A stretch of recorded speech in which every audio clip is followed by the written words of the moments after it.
Chemical combinations, laws of chemical combination. अब देखो ये बड़ी जरूरी चीज है।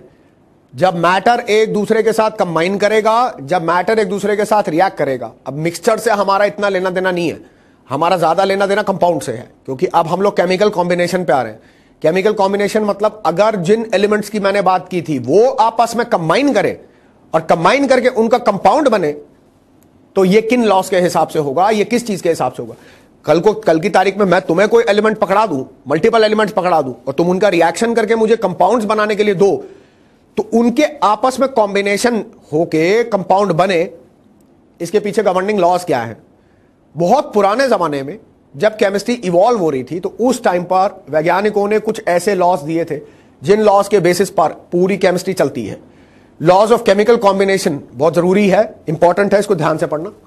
इसके अंदर सबसे पहले एक ऐसा लॉ है जो हम लोगों ने यंगर क्लासेस में पढ़ा है, जिसे हम बोलेंगे law of conservation of mass, and the law can be very easily and simply stated as being the total mass involved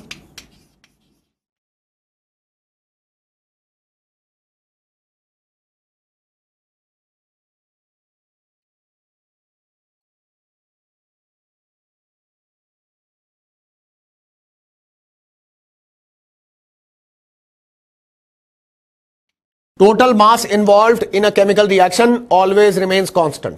कोई केमिकल रिएक्शन करोगे तो उस केमिकल रिएक्शन के अंदर जो total amount of mass involve होगा वो हमेशा कांस्टेंट रहेगा। कहने का मतलब यह है कि जब आप रिएक्टेंट लेते हो, जब आप प्रोडक्ट बनाते हो, उनकी बैलेंस केमिकल इक्वेशन होती है, उसमें टोटल मास निकालो कि रिएक्टेंट साइड में कितना है, टोटल मास निकालोगे प्रोडक्ट साइड में कितना है, और पता यह चलेगा कि रिएक्टेंट साइड का मास प्रोडक्ट साइड के मास के बराबर है।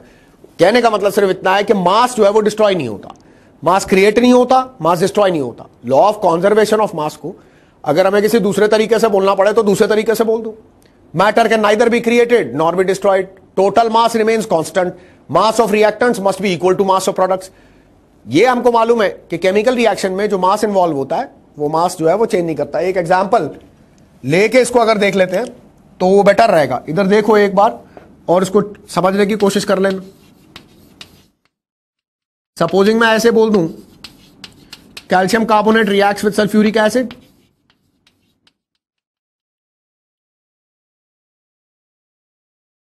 To form calcium sulphate and H2CO3 will give me water plus carbon dioxide.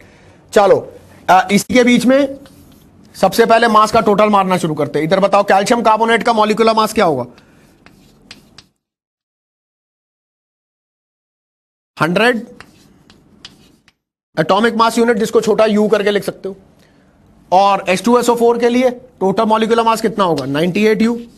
Sulphate ion, इतना याद रखो, सल्फेट आयन 96 का होता है, सल्फर के 32 और 4 ऑक्सीजन के 16 4 64, तो 64 और 32 कितना होता है? तो 96 प्लस 2 हाइड्रोजन के, तो 96 प्लस 2 मतलब 98 atomic mass unit, that will be the molecular mass of H2SO4। Calcium का कितना? 40 कार्बन कितना? 12 6 एटॉमिक नंबर होता है उसका, 12 एटॉमिक मास लेके चलोगे। ऑक्सीजन का 16 मल्टीप्लाइड बाई 3 48। तो अब इसको टोटल करके देखो, 48 plus 12 plus 40, this will be a total of 100। तो टोटल मास कितना है यहां पर? 100 plus 98 will give you 198 atomic mass unit. और अगर मैं इस साइड पे आ जाऊं, अब प्रोडक्ट साइड पे, तो यहां पे टोटल मास निकालें। चलो आसान है, सल्फेट आयन पूरा मिला के 96 है।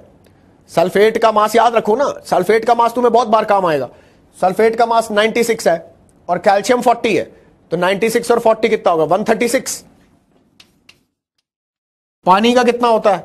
ऑक्सीजन का 16 और हाइड्रोजन के 2, तो 16 प्लस 2 कितना हो गया? 18। और कार्बन डाइऑक्साइड का कितना होगा? 2 ऑक्सीजन का हो गया 32, 32 और कार्बन का हो गया 12, तो 32 और 12 कितना हुआ? 44। वैसे तो इतना कैलकुलेट करने की भी जरूरत नहीं है, टोटल मास सेम ही रहता है। Find out what is 136 plus 18 plus 44। This will be a total of 198 atomic mass unit. तो वो ये 198 atomic mass unit, total amount of mass which is present in the reactant is same as the total amount of mass which is present in the product. Chemical reactions के अंदर law of conservation of mass हमेशा valid होता है। ये कोई जरूरी नहीं है कि उसमें सारे कंपाउंड्स ही इन्वॉल्व हो, एलिमेंट्स भी इन्वॉल्व हो सकते हैं, जैसे कि H2 plus half O2 gives you H2O। अब देखो H2 का कितना हो गया, बोलो सर 2 एटॉमिक मास यूनिट। एक हाइड्रोजन का 1 होता है, तो 2 हाइड्रोजन का कितना हो गया, 2 एटॉमिक मास यूनिट। अच्छा, half O2 is like calculating what is half into 2। Half into 2, ये हाफ मल्टीप्लाइड बाय 2, O2 का 2, तो हाफ इंटू 2 कितना होता है, दैट इज 1। तो एक O एटम का मास कितना होगा, 16 एटॉमिक मास यूनिट। 8 मत बोलना, 8 उसका एटॉमिक नंबर है, कंफ्यूजन नहीं होनी चाहिए। नाइट्रोजन का 7 एटॉमिक नंबर होता है, 14 एटॉमिक मास होता है। ऑक्सीजन का 8 एटॉमिक नंबर होता है, 16 एटॉमिक मास होता है। एटॉमिक मास और एटॉमिक नंबर के बीच में अगर कंफ्यूजन हो तो पीरियोडिक टेबल को जरूर रेफर करो। हमेशा पीरियोडिक टेबल की एक कॉपी अपनी किताब के अंदर डाल के रखो, उसको रेफर करते रहो बार बार रेफर करोगे, एक टाइम के बाद उसको रेफर करने की आगे जरूरत नहीं पड़ेगी। ये जरूर करना, पीरियोडिक टेबल हमेशा अपने पास रखो। If you are comfortable with atomic masses, फिर जरूरत नहीं है रखने की, फिर आप बिना पीरियोडिक टेबल की हेल्प के ही चलने की कोशिश करो। और अगर यही वाटर की साइड पे करूं तो O का 16 और 2 हाइड्रोजन का, that is the total of 18 atomic mass unit. यहां पे भी 2 + 16 18 atomic mass unit. Law of conservation of मास बहुत सिंपल है, कुछ नहीं करना, दोनों साइड के में अपने एलिमेंट्स या कंपाउंड जो उनके टोटल मासेस निकाल लो। यही प्रूव कर दो कि रिएक्टेंट साइड पे टोटल मास इतना है सर, प्रोडक्ट साइड पे भी टोटल मास उतना ही। ये तो आसान है। तो हम लोग law of conservation of mass पर बहुत ज्यादा समय नहीं लगाते हुए आगे चलते। Let us come two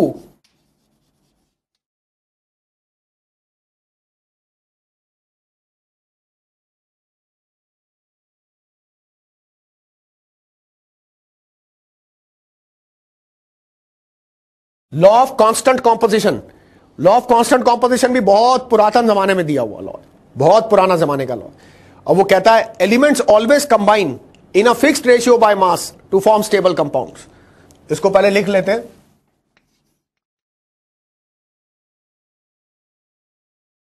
elements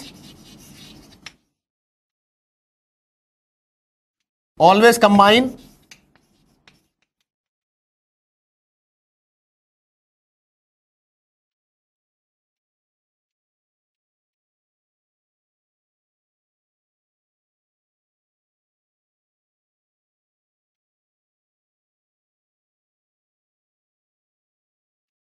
Elements always combine in a fixed ratio by mass. Always combine in a fixed ratio by mass to form stable compounds. इसी के साथ मेंशन करूं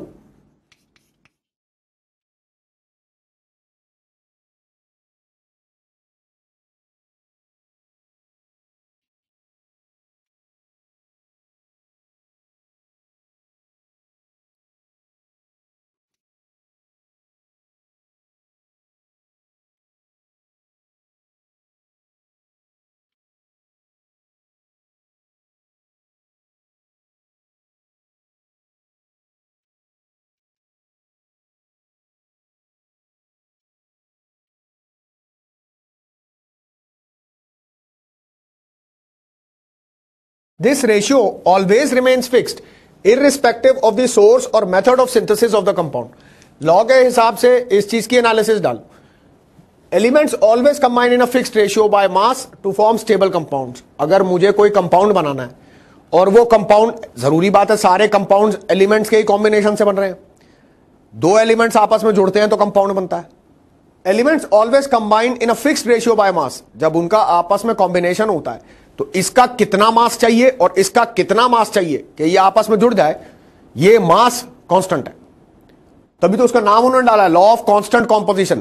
कांस्टेंट कॉम्पोजिशन का मतलब मैं जब इन एलिमेंट ए और एलिमेंट बी इन दोनों का रिएक्शन करके कोई कंपाउंड बनाऊंगा तो इसमें ए और बी का क्या क्या मास लग रहा होगा, वो मास कांस्टेंट रहेगा। तो वो कहता है elements always combine in a fixed ratio by mass to form stable compounds, this ratio always remains fixed irrespective of the source. Irrespective of the source, source का मतलब कि आप उसको कहां से लाते हो. मान लो वो कंपाउंड को मैं धरती में खड्डा खोद के उसके अंदर से गैसेस निकाल रहा हूं, तो उसमें से मेरी एक गैस कार्बन डाइऑक्साइड निकल रही है. तो जब मेरे को CO2 ऑब्टेन होती है, तो मैं चाहे सोर्स वहां से उसको ऑब्टेन करूं या फिर उसको किसी मेथड ऑफ सिंथेसिस से बनाऊं. मेथड ऑफ सिंथेसिस से कार्बन डाइऑक्साइड को बहुत सारे अलग अलग रिएक्शन से बनाया जा सकता है. जैसे कोई सैंपल कंपाउंड ही लेना है, तो सैंपल कंपाउंड लिया, जैसे फॉर एग्जांपल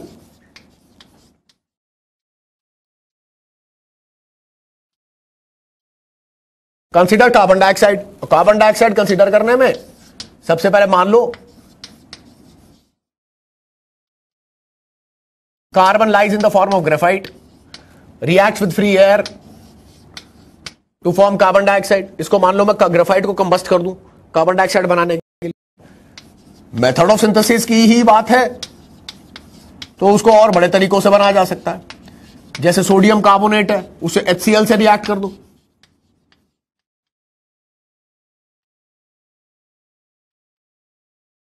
तो कार्बन डाइऑक्साइड इससे भी बन जाएगा, इससे भी बन जाएगा. ऐसा कुछ है तो किसी कंबस्टन रिएक्शन से बना लो, जैसे मीथेन हो गया.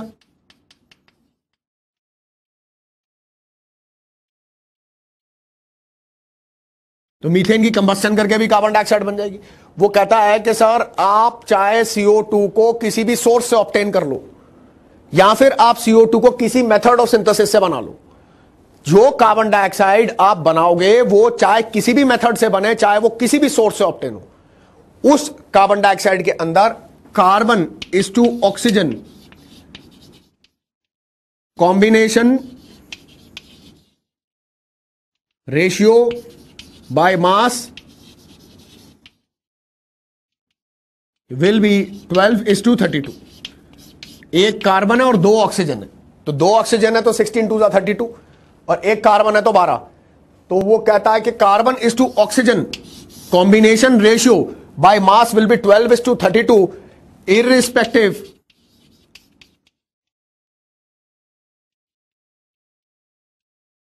of obtaining CO2 by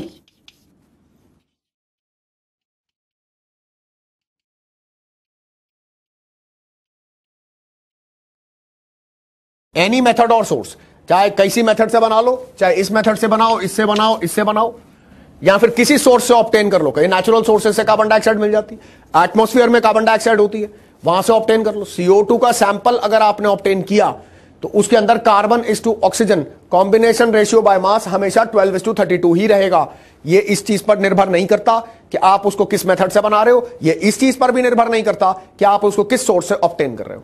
law of constant composition का नाम कांस्टेंट कॉम्पोजिशन इसलिए डाला हुआ है ताकि आपको इस बात का आभास दिलाया जा सके कि यह कंपाउंड को आप किसी सोर्स से या किसी मेथड से बनाओ तो उसके अंदर एलिमेंट्स का जो कॉम्बिनेशन रेशियो है, वो एलिमेंट्स का कॉम्बिनेशन रेशियो निश्चित रूप से हमेशा फिक्स्ड रहता है. ये समझ में आया होगा? समझ में आया है? ये एग्जाम्पल जरूर उतार लेना, इनको जरूर नोट डाउन कर लेना, इस पूरी चीज को जरूर एनालाइज कर लेना, इसको समझ लेना. वैसे इसमें समझने वाला कोई बहुत मुश्किल पार्ट नहीं है, इसमें कोई बहुत मुश्किल चीज नहीं है जो समझ में ना आए. बेसिक फंडामेंटल लॉज है, लेकिन इनको ऊपर एक्स्ट्रा इंपिटस दे करके इनको जरूर समझना, वरना आगे आने वाली केमिस्ट्री में प्रॉब्लम होती है. इसलिए अच्छे समझ लो, है simple he. Law of constant composition के आगे अगर हम इन्हीं लॉज ऑफ केमिकल कॉम्बिनेशन पे चलते जाएं तो बड़े इजी फंडामेंटल लॉज है. जैसे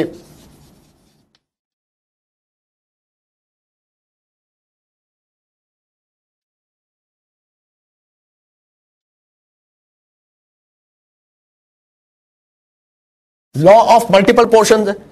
अब लॉ ऑफ मल्टीपल प्रोपोर्शंस बड़ा इजी सा है, इसकी पहले स्टेटमेंट सुन के देख लो. वो कहता है when a fixed amount of element A, कोई एलिमेंट ए है और उसका अमाउंट फिक्स्ड है. When a fixed amount of element A combines with different amounts of element B to form different compounds.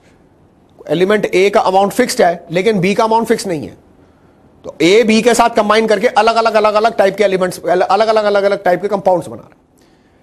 तो कहता है when a fixed amount of element A combines with different amounts of element B to form different compounds, then different amounts of element B थे ना, जिसको अभी हमने लिया, different amounts of element B always bear a simple ratio. तो इसको पहले statement को लिख लेते, उससे हमें थोड़ी आसानी होगी, कम से रेफरेंस रहेगा बोर्ड के ऊपर। When a fixed amount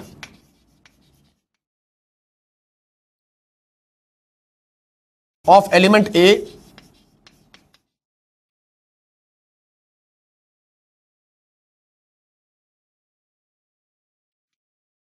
combines with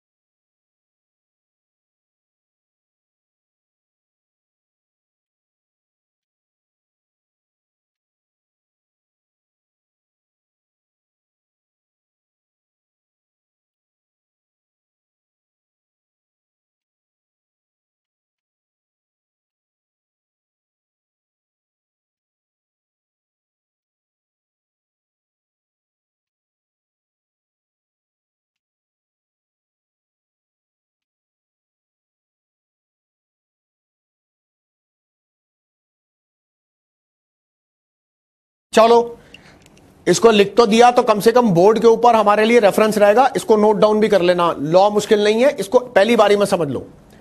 when a fixed amount of element A, हर पर्टिकुलर वर्ड इंपॉर्टेंट है। फिक्स्ड अमाउंट का मतलब एलिमेंट ए का अमाउंट चेंज नहीं होना चाहिए, नहीं होना चाहिए, अपनी तरफ से बदलना मत। When a fixed amount of element A combines with different amounts of element B, तो इसका मतलब ए का अमाउंट फिक्स्ड है लेकिन बी का अमाउंट फिक्स नहीं है। अलग अलग कंपाउंड्स बनते जाएंगे ए और बी के कॉम्बिनेशन से। ए का अमाउंट सब में फिक्स्ड रहेगा, बी का अमाउंट सब में फिक्स्ड नहीं रहेगा। When a fixed amount of element A combines with different amounts of element B to form different compounds, then different amounts of element B always bear a simple ratio. तो उसी में combination में जो different amounts हैं B के, उन सब का आपस में कॉम्बिनेशन रेशियो देखोगे तो वो एक सिंपल रेशियो होगा। तो वो कहता है different amounts of element B always bear a simple ratio. जैसे कि एग्जाम्पल ले लो, एग्जाम्पल लेके थोड़ा आसान हो जाता है। फॉर एग्जाम्पल,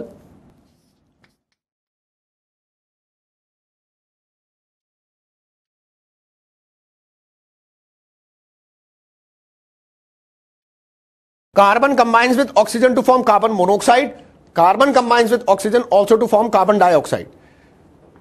इसके अंदर कार्बन का अमाउंट कितना लग रहा है, इसका एटॉमिक मास बोलो 12 एटॉमिक मास यूनिट, और ऑक्सीजन का कितना लग रहा है 16 atomic mass unit. Half O2 तो एक ही O एटम हुआ,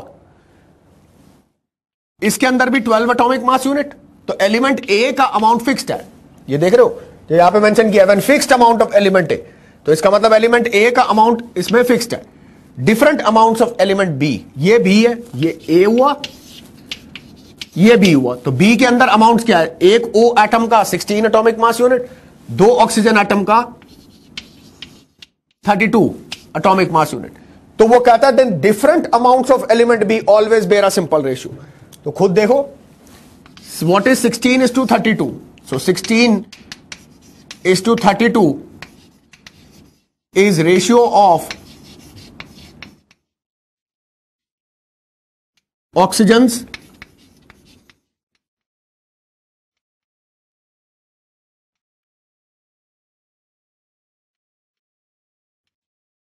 involved in the two reactions, that is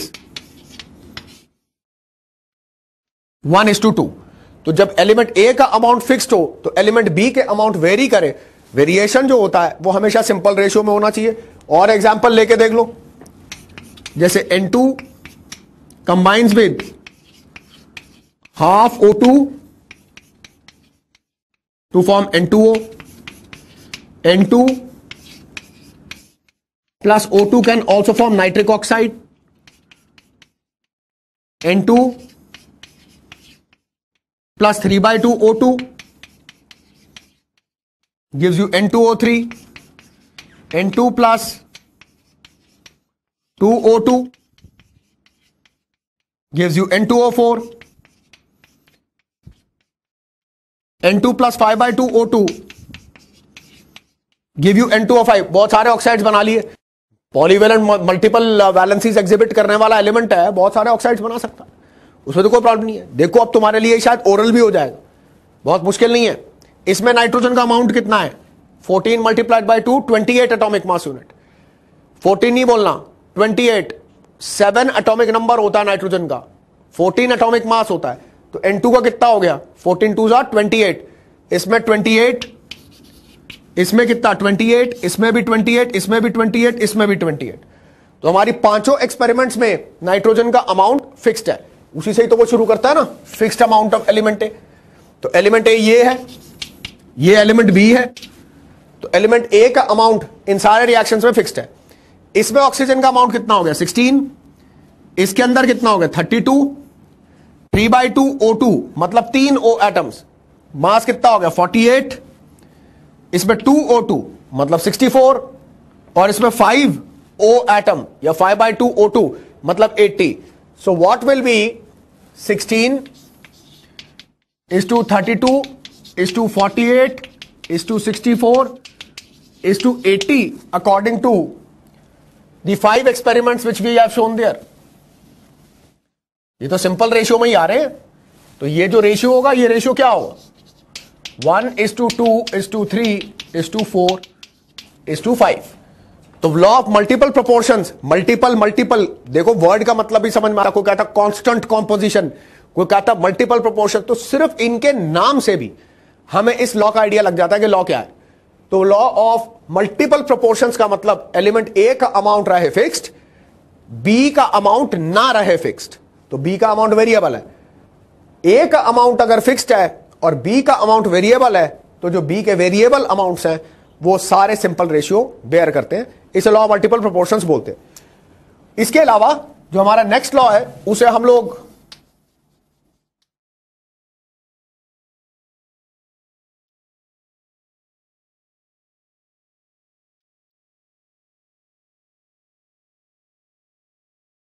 law of reciprocal proportions बोलते हैं। अब रेसिप्रोकल प्रोपोर्शन में ध्यान रखो, जैसे पहले ध्यान रखा, रेसिप्रोकल का मतलब क्या होता है? जैसे किसी रेशियो को उल्टा कर देना। तो जरूरी बात है यहां पे भी हम कुछ ना कुछ तो उल्टा करेंगे, तभी तो हमको रेसिप्रोकल प्रोपोर्शनैलिटी मिलेगी। पहले लॉ की statement soon low. He says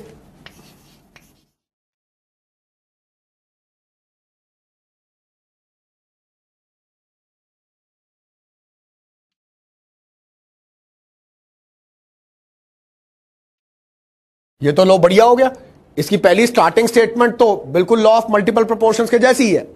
वो कहता है when a fixed amount of element A, ऐसे ही पहले भी तो बोला था, तो याद करने में भी आसानी है। When a fixed amount of element A combines with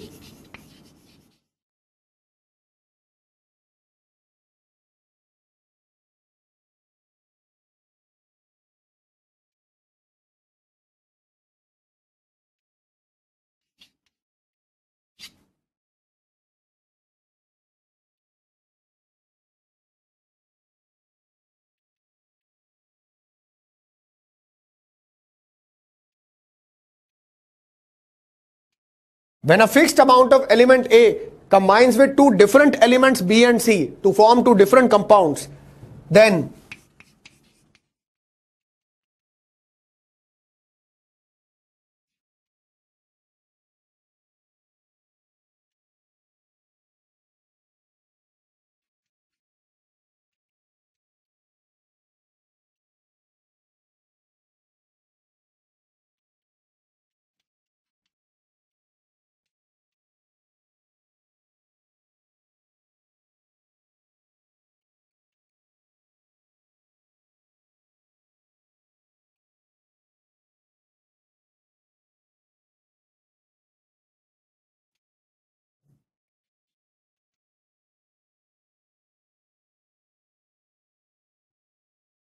statement थोड़ी लंबी है लेकिन लॉ मुश्किल नहीं है। एग्जाम्पल के साथ दूंगा तो ये लॉ आसान हो जाएगा। वैसे पढ़ने में देखो, समझने की कोशिश तो करो, कोई प्रॉब्लम नहीं है। स्टेटमेंट में कई बार थोड़ी सी तकलीफ होती है, हम उसको एग्जाम्पल में डाल देंगे, वो साफ हो जाएगा। बिल्कुल देखो इधर, when a fixed amount of element A, तो ये तो पहले जैसा ही है। When a fixed amount of element A का मतलब ए का अमाउंट ऑफ वेरी नहीं करना, ए का अमाउंट फिक्स्ड है। When a fixed amount of element A combines with two different elements B and C, अब पहले क्या था कि B के ही अलग अलग अमाउंट थे, अब की बार नहीं है, अब की बार बी और सी दो अलग अलग एलिमेंट्स है। Combines with two different elements B and C to form two different compounds. तो अब दो अलग अलग कंपाउंड बन रहे हैं, एक ए का बी के साथ और एक ए का सी के साथ। Then if B and C combine, अब मान लो ए पिक्चर में से हट जाए और बी और सी का आपस में कॉम्बिनेशन हो। If B and C combine they do so in the same proportion as A combined with B and A combined with C. जरूरी बात है, जब ए बी के साथ रिएक्ट कर रहा होगा तो ए का बी के साथ एक कॉम्बिनेशन रेशियो रहा होगा। साइंटिस्ट बोलते हैं अगर ए सी के साथ कंबाइन कर रहा होगा तो ए का सी के साथ भी एक कॉम्बिनेशन रेशियो रहा होगा। अगर मान लीजिए बी का सी के साथ कॉम्बिनेशन होता है तो वो उसी प्रोपोर्शन में होता है जिस प्रोपोर्शन में ए बी के साथ कंबाइन किया था और ए सी के साथ कंबाइन किया था। कैसे उसको मैथमेटिकली डिवाइस कर रहे हैं, मैथमेटिकली डाल लेंगे तो बड़ा आसान सा हो जाएगा। एक बार देख लेना ये स्टेटमेंट, जब तक मैं उस तरफ लिखूंगा ये स्टेटमेंट आप कॉपी कर लो।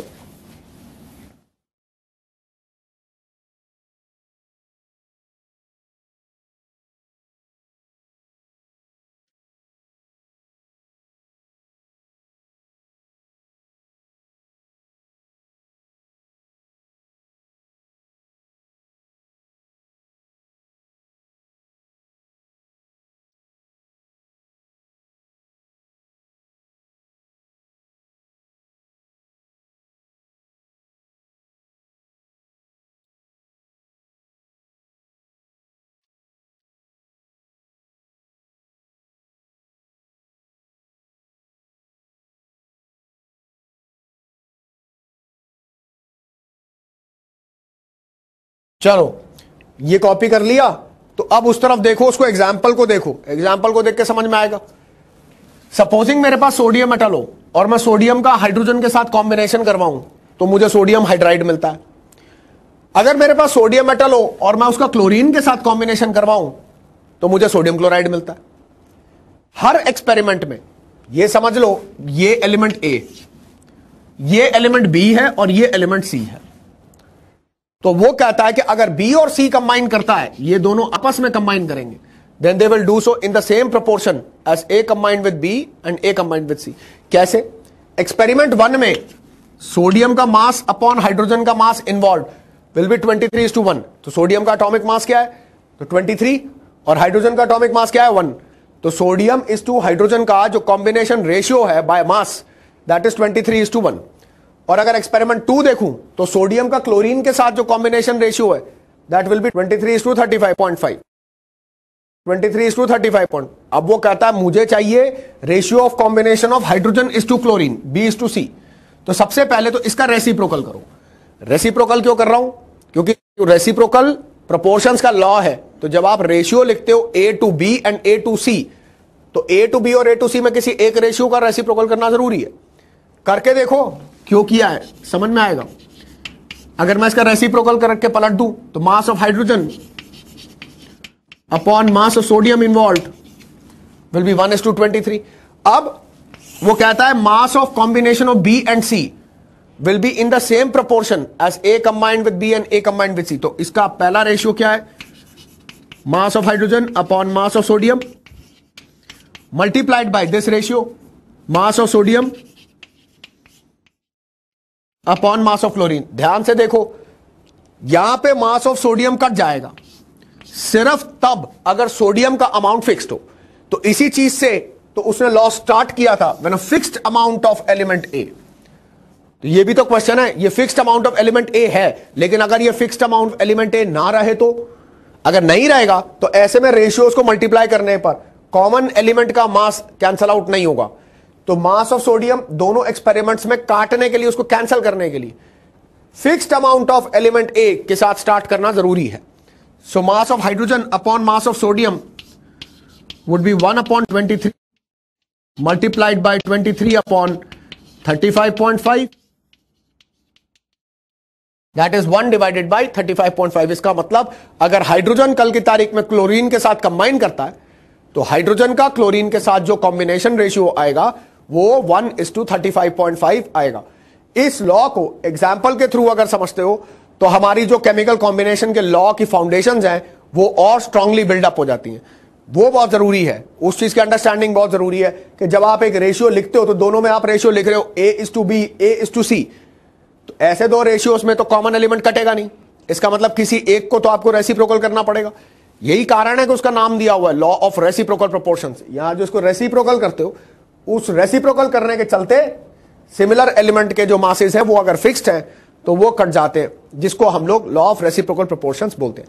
लॉ ऑफ केमिकल कॉम्बिनेशंस में हमारे पास कुल मिलाकर के 4 लॉज प्रोपाउंडेड हैं, conservation of mass, constant composition, multiple proportions और reciprocal proportions.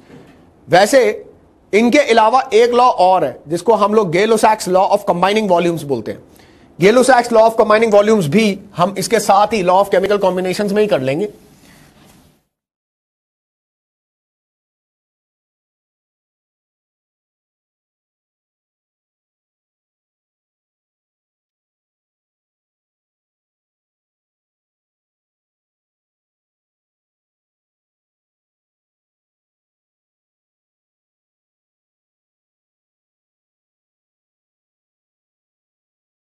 गेलो-सैक्स law of combining volumes एक बार देख लो, लॉ मुश्किल नहीं है, बड़ा आसान सा है। फॉर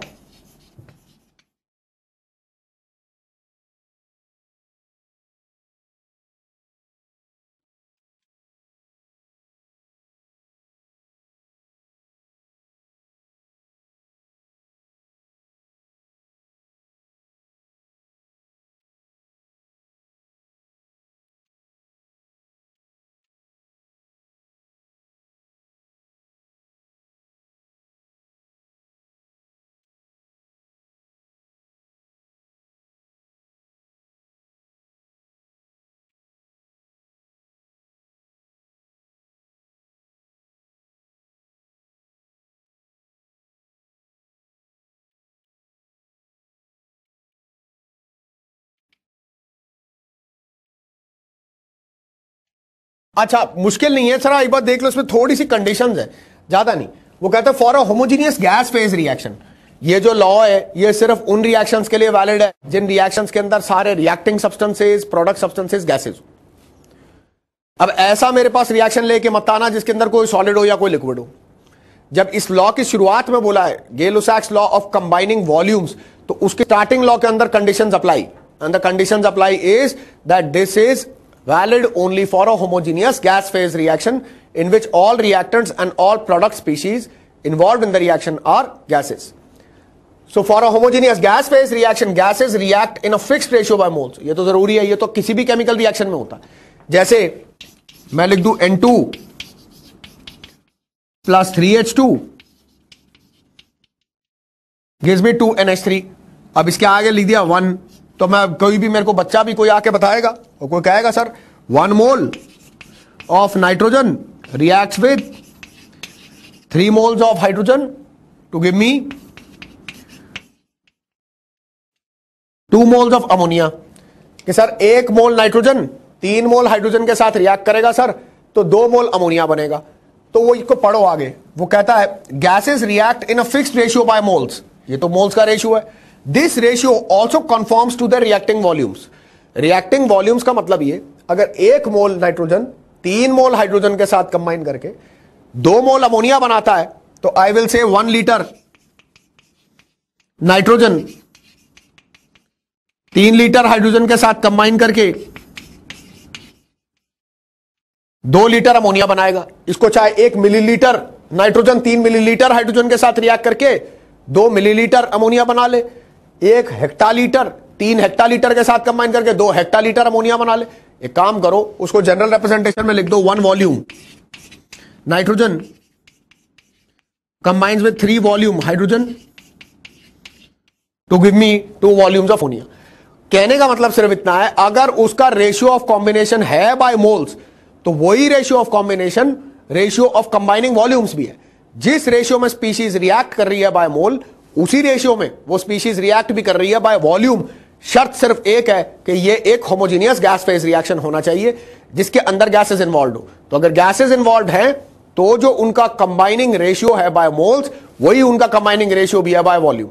तो eventually this is very simple. तो हम जब कभी कोई केमिकल रिएक्शन भी करते हैं, वो गैस फेज रिएक्शन है, आप तो मोल्स को लेकर के कैलकुलेशन करते हो या मोल्स को लेकर के डिक्टेशन देते हो कि सर इसका 1 मोल इसके 2 मोल से रिएक्ट करता है। बस अगर वो गैसेज हैं तो फिर उसका 1 लीटर उसके 2 लीटर से भी रिएक्ट करता है। Constant conditions of temperature and pressure हो, ये हम मान के चलते हैं कि इसमें टेम्परेचर प्रेशर कांस्टेंट है, कांस्टेंट कंडीशन में टेम्परेचर प्रेशर हो तो मोल्स का जो रिएक्टिंग रेशियो होता है वही वॉल्यूम का रिएक्टिंग रेशियो भी होता है.